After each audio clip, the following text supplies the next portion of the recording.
A man who claims he assassinated President John F. Kennedy has been moved this week from a high-security jail to a less secure one in Illinois in preparation for his release next spring after 36 years behind bars. James Fikes, 72, says that he was the man on the grassy knoll back on November 22, 1963, and that he fired the bullet into Kennedy's head that ultimately killed him. Fikes says the other shot that hit Kennedy came from his boss, Charles Chuckie Nicoletti, who was hiding out in the book depository, the same place Lee Harvey Oswald is believed to have been at the time of the shooting. The Sunday Express reports that Fikes claims there was a conspiracy between the mafia and the CIA to kill Kennedy. Such claims could lead to Fikes being called to Washington to give a testimony under oath. Fikes was a Vietnam War veteran who was also part of a team that drained a militia for the unsuccessful Bay of Pigs invasion in 1961. He said that many in the CIA turned against Kennedy when he called for a stop of the secret operation. Fikes was kicked out of the military and became the right-hand man to Chicago Mafia chief Charles Chuckie Nicoletti, who was a hitman for Chicago mob boss Sam John Cana. Fikes, who is currently serving time for being an accessory incident and feared Kennedy was going to shut down the agency. He claims that the CIA called in mobsters to carry out a killing in Dallas.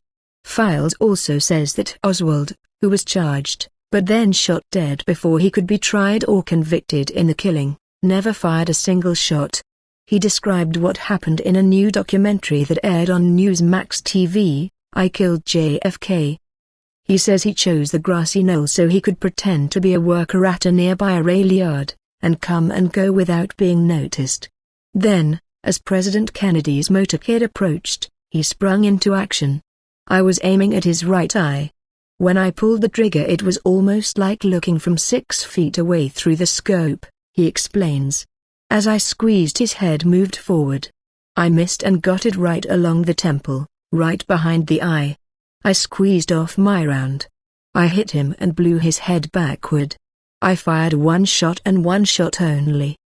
He then walked off with no one noticing, not even the 2 police officers he claims were standing 25 feet away.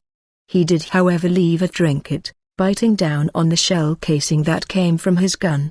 The documentary claims that casing matches one a young boy and his father found buried in the knoll over 20 years later. At least one former FBI agent, Zach Shelton, believes Fikes' story, including the location from which he shot Kennedy. I have tried to verify Fikes' story. A lot of that story I have been able to verify, says Shelton. But 5 government investigations since the assassination have determined it was Oswald who shot Kennedy.